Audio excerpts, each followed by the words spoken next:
अस्सलाम वालेकुम ज़रा कैसे हैं आप लोग? ठीक ठाक हैं? अच्छा, कुछ बातें मुझे आप लोगों से करनी हैं और मैं बिल्कुल भी मैनिपुलेट नहीं कर रहा। मैं बिल्कुल एक बहुत दिल से आपको बात बता रहा हूँ।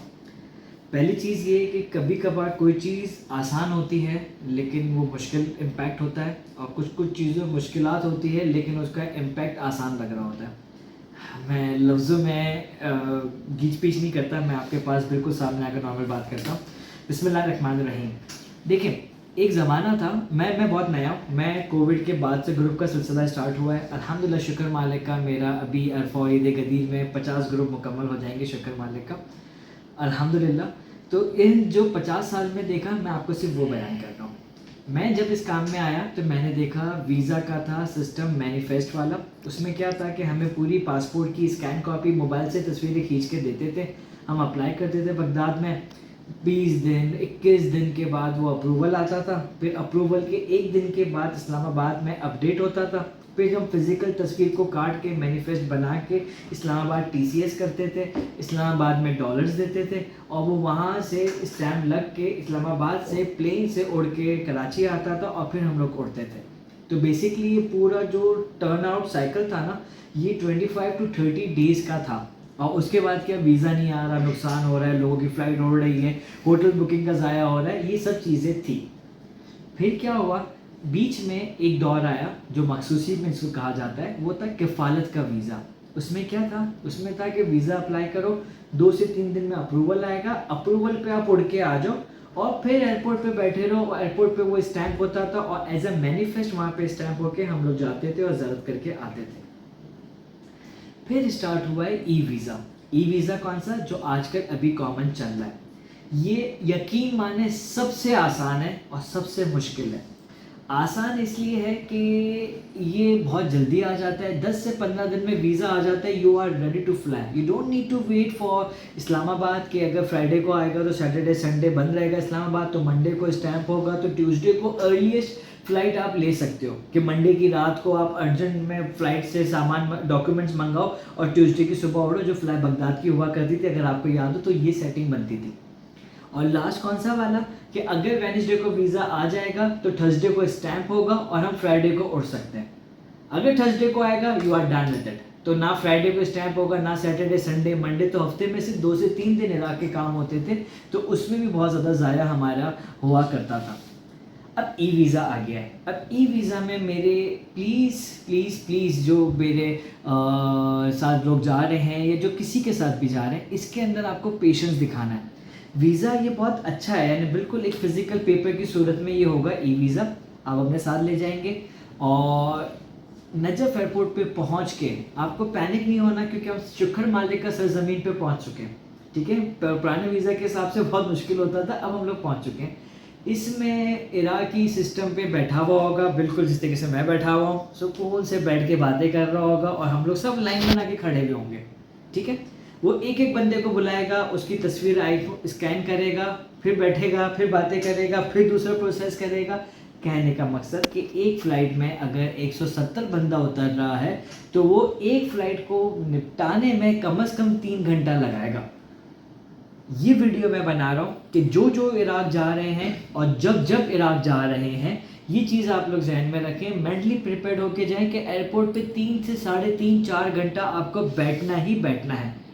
कुछ लोग ऐसे होते हैं जो मुझे भी कहते हैं कि थोड़े पैसे खिलाओ और फिर हो जाए, तो रिश्वत खिला के तो मैं ज़ारत पे नहीं जाने वाला, और रिश्वत खिला के कोई कुछ भी नहीं कर सकता।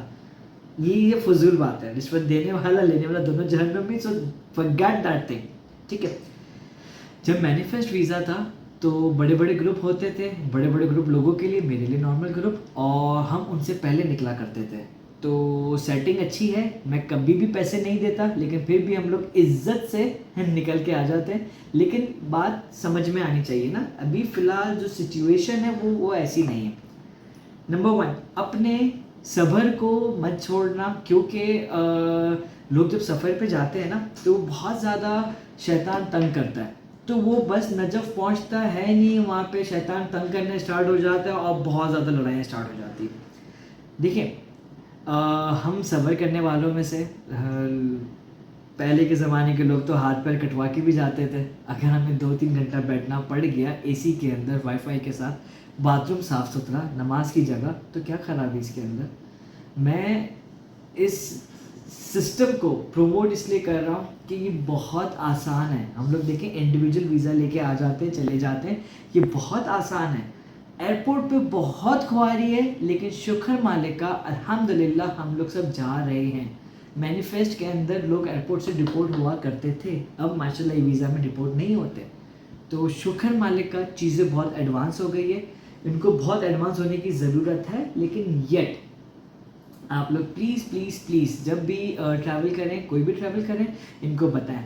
अब सॉल्यूशन क्या है मैं आपको बताता हूँ। कुछ लोग ऐसे हैं जो ऐसे ही शायद हो सकता है मशवरा दें कि तौकीर तुम एक काम करो कि एयरपोर्ट पे है ना हमारे लिए पानी और जूस वगैरह का सेटअप कर लो। तौकीर हमेशा से आप लोग एयरपोर्ट से निकलेंगे नहीं, आपको बाहर पूरा हमारा नाश्ता लगा हुआ सेटअप मिलेगा, लंच है तो लंच, डिनर तो डिनर।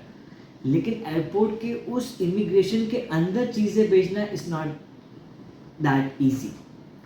नंबर 2, एयरपोर्ट के उस हिस्से के अंदर बहुत चीज़ें बहुत ज़्यादा महंगी हैं। तो मेरा ये मशवरा होगा हमारे लोगों के लिए कि जब प्लेन में आपको खाना मिलता है और आपका खाना बच जाता है, या हमारे पाकिस्तानी फैमिलीज तो आपके सामने है कि वो रास्ते में सफ़र के लिए स्नैक्स वगैरह ले जाती हैं, तो हम लोग मेंटली प्रिपेयर्ड होके जाएं कि हमें स्टार्टिंग में पहुंच के एयरपोर्ट पे 3-4 घंटा बैठना है, तो वो फिर अपने निम्को के चिप्स निकालें और इन्जॉय करें, ताकि हम वो सफ़र को हंसते हुए विद द स्माइली फेस मौला के पास जाए, ना कि यार ख्वार कर दिया हमें, ये कुत्ता बना के रखते हैं हमारे पाकिस्तानी पासपोर्ट, ये दिस एंड दैट। अरे नहीं भैया, शुक्र मालिक का हम पाकिस्तानी और हमारे पास डायरेक्ट फ़्लाइट का ऑप्शन, वरना लोग तो ना सिर्फ 5-5, 6-6 घंटा दुबई में या अबू धाबी में या दोहा में ख्वार होके आते हैं।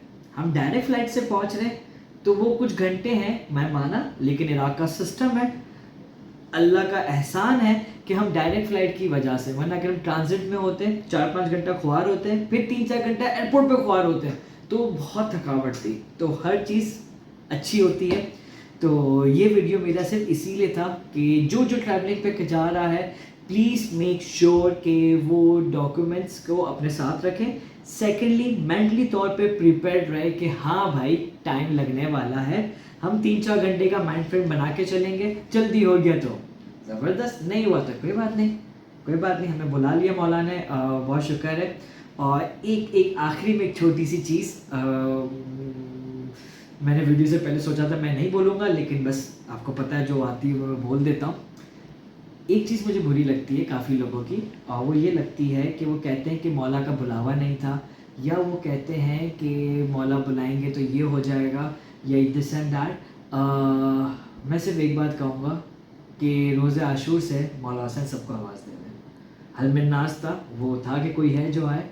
तो ये हम लोग सुनने में गलती करते हैं, हम लोग वीज़ा पासपोर्ट सबमिशन में गलती करते हैं, हम पासपोर्ट का सही स्कैन नहीं करते हैं, हम बोलते हैं मोबाइल से स्कैन चले जाएगा, फिर इस्तेशना आ जाता है। प्रॉपर आप पासपोर्ट को सबमिट करें, दवे आप टर्की में करते हो, दवे आप अमेरिका में करते हो, दवे आप यूके में करते हो। इराक को जब आप इतना इजी लेके मोबाइल से तस्वीर दे के दे देते हो, फिर इस्तेशना आएगा और फिर सारा कसूर मेरे मौला पे डाल देते हो, तो please this is not a good practice. सारे काफ़िले वाले भी अक्सर कह देते हैं, ऐसे समझते पता नहीं मौला उनके क्या है कि आपका बुलावा नहीं होगा इसलिए आपका वीज़ा नहीं है, बाकी आपकी फैमिली जा रही है। अरे डूड, बुलावा सबका है, करने वाले बनो, जाने वाले बनो। अमेरिका से भी है ना स्टैचू ऑफ लिबर्टी बुलावा नहीं भेजते, खुद ही जाते हैं ना, सारी खुद ही स्ट्रगल करते हैं। तो यहाँ ज़िंदगी आसान है, तो please make it that easy. As silent message, खुश रहें, आबाद रहें, और दुआ में याद रखें। इंशाल्लाह मुलाकात होगी आपके साथ अपकमिंग ग्रुप्स के अंदर। थैंक यू, अल्लाह हाफिज़। कारवान ज़हरा जिंदाबाद।